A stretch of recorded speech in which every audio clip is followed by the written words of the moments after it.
Nagiba na po yung color niya.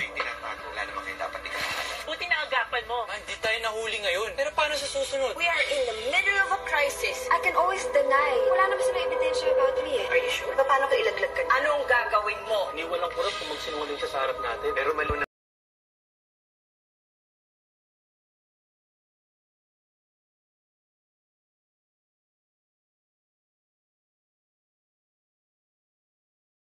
Para bumalik ang lakas ng mga loved ones natin. Nagkalan ilang isang di nakatkinatang. Which they can get if they eat 12 beef steaks every day. Or you can drink 2 glasses.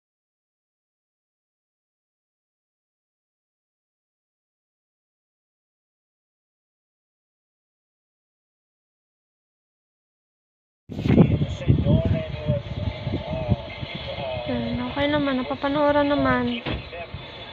Sana tumagal.